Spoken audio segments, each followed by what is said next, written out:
सभी अभिभावक बंधुओं को मेरा नमस्कार, छात्रों को मेरा प्रेम। मैं आशीष शर्मा आज हाजिर हूँ फिर आपके लिए इंटर भौतिकी कूलाम का नियम। आज आपको मैं बताऊंगा कूलाम का नियम क्या है। कूलाम का नियम बहुत इंपोर्टेंट पार्ट है आपके लिए।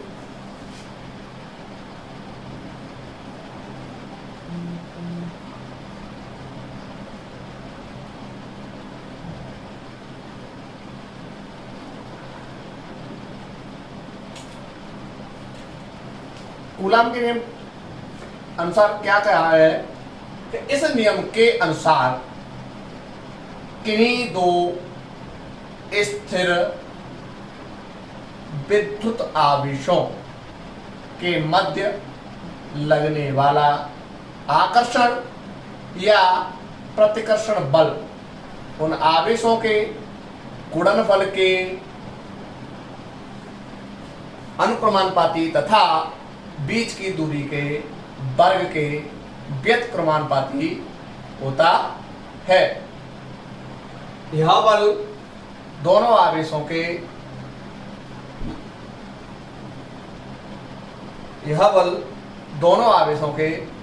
सदिश रूप यह बल दोनों आवेशों को मिलाने वाली रेखा के अनुदिश होता है। यह बल दोनों आवेशों को तो क्या कहते हैं, ये कोई दो बिंदु विद्युत आवेश है, इस पर प्लस Q1 आवेश है, इस पर प्लस Q2 आवेश है। दोनों पर जो आवेश है कैसा आवेश है, सजातीय आवेश है। जहां सजातीय आवेश होता है वहां बल कार्य करता है प्रतिकर्षण बल। जहां इन दोनों के बीच की दूरी r है तो नियम क्या कहता है हमारा, सबसे पहले क्या नियम है कि इस नियम के अनुसार किन्हीं दो बिंदु आवेशों के मध्य लगने वाला आकर्षण या प्रतिकर्षण बल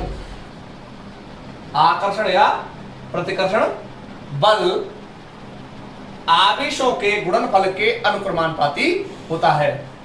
F proportional Q1 Q2 number 1। Number 2, लगने वाला बल उनकी बीच की दूरी के वर्ग के व्युत्क्रमानुपाती होता है। हमारे यहाँ बीच की दूरी का वर्ग या जितने अधिक बीच की दूरी होगी उतना ही बल कम लगेगा। यहाँ जितना हमारे बीच की दूरी अधिक होगी वहां बल उतना ही कम लगेगा। दोनों नियमों को मिलाएंगे तो F proportional Q1 Q2 upon R square F बराबर 1/4 पाई एप्सिलॉन नॉट F बराबर 1/4 pi epsilon not Q1 Q2 बटे R स्क्वायर। ये क्या है, ये है अनुक्रमानुपाती स्थिरांक। ये क्या है, अनुक्रमानुपाती स्थिरांक। अब यहां एप्सिलॉन नॉट ये होती है निर्वात या वायु की विद्युतशीलता, निर्वात है वायु। अब इसमें माध्यम की विद्युतशीलता मीडियम।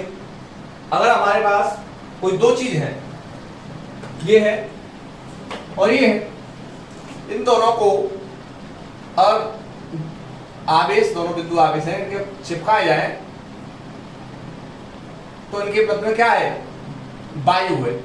क्या है, वायु है। या इनको निर्वात में ले जाया जाए तो ये दूसरे के पास जा सकते हैं। अगर इसके पास कोई माध्यम रख दें, कोई प्लास्टिक का माध्यम रख दें या कोई अभ्रक का माध्यम रख दें तो उसकी प्राप्त वैद्युतांक रखना पड़ता है। तो एप्सिलॉन नॉट क्या है, निर्वात की वैद्युतशीलता। अब 1/4 पाई एप्सिलॉन नॉट बराबर होता है 9 × 10⁹। अब इसकी जो वैल्यू है मात्रक, इसका मात्रक क्या होता है 1/4πε0 का मात्रक क्या है, तो क्या है, तो बल है, बल का मात्रक क्या होता है न्यूटन, बल का मात्रक क्या होता है 1/4πε0 क्यू।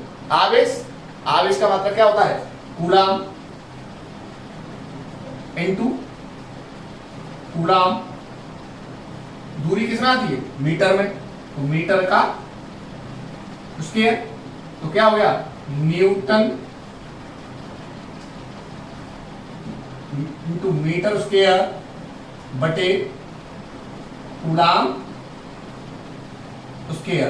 देखिए इसका वैल्यू हो गई 1/4πε0 की, तो इसको क्या पढ़ेंगे न्यूटन मीटर स्क्वायर प्रति coulomb square, newton metre square प्रति कूलाम स्क्वायर।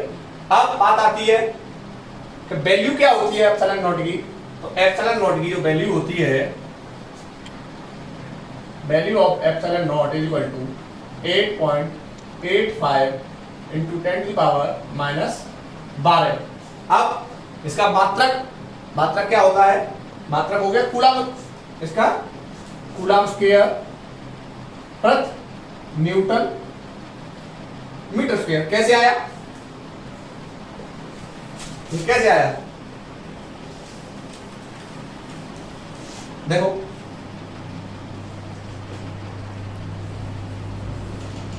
1/4πε0 का जो मात्रक है वो है न्यूटन मीटर स्क्वायर प्रति कूलाम स्क्वायर।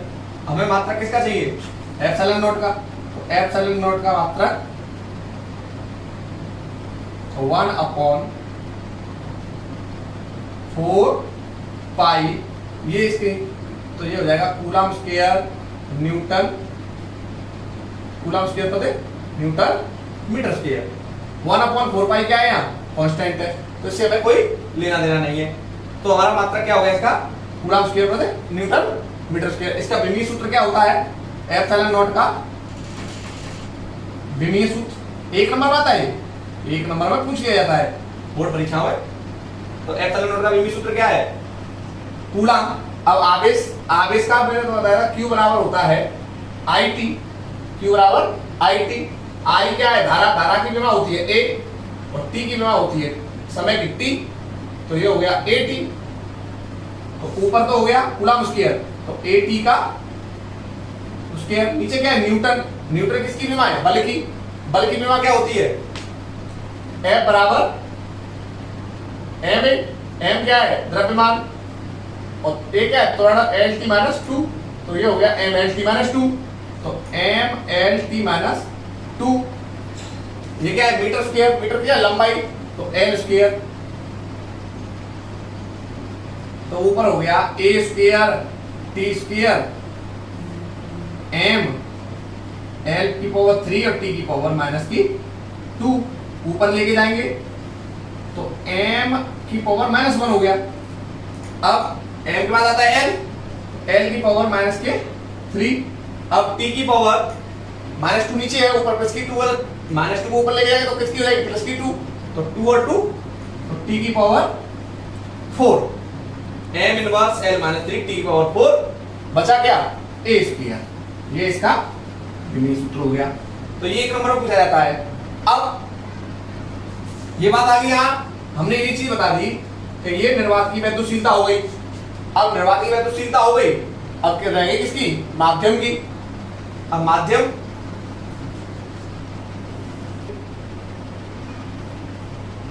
आवेश के मध्य, आवेशों के मध्य कैसी रखा है माध्यम, कोई माध्यम है, कोई माध्यम है, क्या है कोई माध्यम है, तो क्या है वहां value medium upon epsilon naught is equal to epsilon R, epsilon R. तो यहाँ एप्सिलॉन m इक्वल टू माध्यम की वैद्युतशीलता, एप्सिलॉन r सापेक्ष वैद्युतशीलता या परावैद्युतांक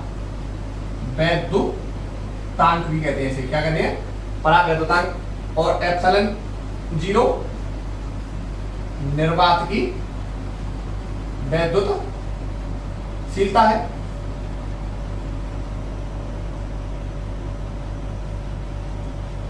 क्या है? निर्वात की वैद्युतशीलता। तो माध्यम के लिए बल, माध्यम के लिए बल F माध्यम, तो माध्यम क्या है? 1/4 pi epsilon m Q1 Q2 बटे R स्क्वायर, Q1 Q2 बटे R स्क्वायर। तो यहां से हम ज्ञात करेंगे Em अपॉन एप्सिलॉन नॉट बराबर, तो एप्सिलॉन m बराबर एप्सिलॉन R एप्सिलॉन 0। तो F माध्यम बराबर 1/4 pi epsilon not epsilon R बराबर Q1 Q2 बटे R स्क्वायर। तो मैं आपको बताया F माध्यम बराबर 1/4 pi epsilon not epsilon R Q1 Q2 upon R square, जहां एप्सिलॉन R निरपेक्ष वैद्युतशीलता है। अब एप्सिलॉन R का मान सदैव 1 होता है। क्या होता है? 1 होता है। तो ये हो गया F निर्वात बराबर 1/4 pi epsilon not Q1 Q2 बटे R स्क्वायर। तुलना करने पर तो F माध्यम बटे F निर्वात बराबर 1/4 pi epsilon not epsilon R Q1 Q2 बटे R स्क्वायर बटे 1/4 pi epsilon not Q1 Q2 बटे R स्क्वायर। इससे ये कट गया, इससे ये हट गया। तो हमारे पास जो वैल्यू रह गई F माध्यम बटे F निर्वात बराबर